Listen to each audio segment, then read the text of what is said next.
Bienvenue sur Africa 24 dans cette nouvelle édition du QG Weekend. Voici les titres de l'actualité. Reprise progressive des activités en Côte d'Ivoire. Entre la chute des prix du cacao et les mutineries, les grandes villes du pays tentent de retrouver un semblant de stabilité. Et si la modernisation de l'agriculture passée par les femmes au Nigeria, la gente féminine modernise ce domaine d'activité et occupe une place prépondérante dans ce secteur. Niveau record d'inflation en Égypte pour redresser l'économie du pays. Les réformes économiques imposent un mois du Ramadan austère à la communauté musulmane. Mais tout d'abord, l'armée égyptienne mène depuis samedi 27 mai des frappes aériennes en Libye visant de nombreux camps d'entraînement djihadistes. Des frappes en riposte à l'attaque terroriste contre un bus le 26 mai qui a fait 28 victimes parmi la communauté chrétienne copte. Une communauté visée par plusieurs attentats à des dates symboliques depuis le début de l'année 2017. En Côte d'Ivoire, les activités reprennent progressivement après les mutineries qui ont touché le pays mi-mai. Cette quatrième contestation militaire en 3 ans n'est pas sans conséquence pour l'économie du pays, déjà affectée par la baisse mondiale des prix du cacao. Corinne Camdem.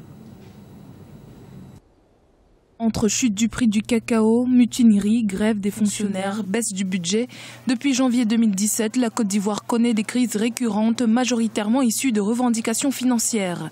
Si la dernière mutinerie en date, qui s'est tenue au courant de ce mois de mai, a finalement pris fin, certains experts redoutent néanmoins la réapparition de nouvelles tensions, même si l'exécutif se montre rassurant. C'est déjà très difficile pour nos concitoyens donc de subir une mutinerie avec des tirs après la grave crise post-électorale que nous avons connue. Et le gouvernement a privilégié donc la négociation et le dialogue. Et le plus important, c'est que le gouvernement est arrivé à un accord avec les mutins et le calme est revenu. Aujourd'hui, ces mutins sont retournés dans leurs casernes. Les activités économiques ont totalement repris et le pays est en paix et en sécurité. La Côte d'Ivoire est en pleine récession économique depuis la chute des cours des matières premières, notamment le cacao. Ces crises, principalement issues de revendications financières, pèsent lourdement sur le pays qui a dû revoir son budget à la baisse et reporter plusieurs de ses projets d'investissement. Certes, la stabilité est revenue dans le pays, mais au vu de tous ces paramètres, nombreux sont ceux qui estiment que c'est une stabilité de façade. Si c'était une stabilité d'apparence, nous aurions pu basculer totalement. C'est vrai que la Côte d'Ivoire, depuis 6 ans, connaît une relative embellie économique, un taux de croissance de 9% en moyenne par an qui fait envier beaucoup de pays. Le taux de pauvreté de la Côte d'Ivoire était de 51% en 2011. C'est vrai que nous l'avons ramené aujourd'hui à 46%. Nos concitoyens ont beaucoup d'aspirations. Tout cela dans un contexte économique international aujourd'hui difficile avec donc la baisse des coûts des matières premières, le gouvernement a essayé de gérer au mieux en apportant des réponses et aux fonctionnaires puisque les réponses ont été apportées. Jamais dans la sous-région dans les 5 dernières années, autant de choses n'ont été faites pour les fonctionnaires qu'en Côte d'Ivoire. Pour l'heure, ce retour au calme coûtera environ 100 milliards de francs CFA au gouvernement ivoirien. Un prix à payer pour les autorités qui sont conscientes que malgré une croissance économique indéniable, le pays n'est pas à l'abri d'une rechute. Toujours en Côte d'Ivoire, le porte-parole d'un groupe d'ex-combattants démobilisés, Diomonde Megbé, a été libéré ce samedi 27 mai suite à son arrestation du 26 mai. La gendarmerie de Bouaké l'avait interpellé suite au soulèvement du 23 mai mené par un groupe de démobilisés pour réclamer 18 millions de francs CFA de primes. Un mouvement inspiré par les revendications des soldats mutins. Les affrontements entre la police et les démobilisés avaient alors fait 5 victimes du côté des démobilisés. Au Nigeria, l'agriculture représenterait près de 32% du produit intérieur brut et occuperait près de 50% de la population. De plus en plus de femmes travaillent dans ce secteur et adoptent des technologies modernes pour rendre l'agriculture plus efficace et moderne. Oumou Kalsumba. Au Nigeria, les femmes occupent une place prépondérante dans le secteur de l'agriculture. Kofo Eti est natif de Lagos, l'ancienne capitale politique du Nigeria. Il est la propriétaire d'une grande ferme. Son objectif est de produire en grande quantité une variété de légumes et de fruits, tout en gérant de façon rationnelle ses ressources financières et matérielles. Avec des systèmes d'irrigation diversifiés, tels que la couverture intégrale, le goutte-à-goutte et l'aspersion, elle s'attend pour la campagne agricole 2017-2018 à avoir une production avoisinant les 500 000 kg. Ici, nous utilisons une technologie de serre qui nous permet de protéger nos cultures, gérer les éléments.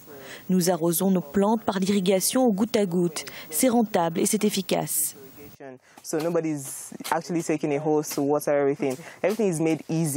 Kofo est comptable de formation. Elle est également titulaire d'un diplôme en agriculture et en gestion des cultures. Elle a lancé son activité en 2015. Tout est parti du constat que les femmes sur le continent n'ont pas accès aux terres et au financement. Les femmes ont toujours joué un rôle fondamental dans l'agriculture, mais aujourd'hui, elles sont à l'avant-garde. Nous gérons des fermes et nos produits sont de qualité. Regardez comment mes tomates sont jolies. Le gouvernement nigérian affiche la volonté de relancer le secteur agricole. D'ailleurs, le 12 mai 2017, le Parlement a approuvé le budget de l'État qui est en hausse de 21%. Les autorités prévoient une enveloppe de 104 milliards de naira pour relancer l'agriculture, un des principaux secteurs de l'économie nigériane. Également dans l'actualité au Niger, le gouvernement a signé le 24 mai un accord de prêt d'environ 15 milliards de francs CFA, soit près de 25,5 millions de dollars pour financer le projet de la dorsale transsaharienne à fibre optique. L'Algérie, le Niger, le Nigeria, le Mali et le Tchad seraient concernés par ce projet. Il devrait permettre l'émergence d'une économie numérique et l'accès à des services de télécommunications de qualité à moindre coût. En Égypte, l'inflation a atteint des niveaux records. Le plan d'austérité imposé par l'État pour redresser l'économie du pays se ressent sur les prix. En ce début de Ramadan, de nombreux Égyptiens ont choisi de se tourner vers l'élevage domestique de volailles pour réduire leurs dépenses. Birama Saounera. Des produits de grande consommation durant le mois du Ramadan, des familles égyptiennes ont choisi d'élever des poulets dans leurs concessions. Cela leur permet de pallier d'une certaine manière la hausse des prix des denrées alimentaires qui intervient chaque année durant le Ramadan. Ragab et Neamat font partie des Égyptiens ayant eu cette idée d'élevage domestique. J'ai commencé récemment en raison de la hausse des prix. Lorsque nous allons au magasin de poulet, nous ne pouvons même pas acheter un seul. Nous sommes 6. Il nous faut donc au moins 2 poulets pour 150 livres. Où trouver cet argent? Le travail de mon mari est irrégulier et j'ai 4 enfants à l'école secondaire.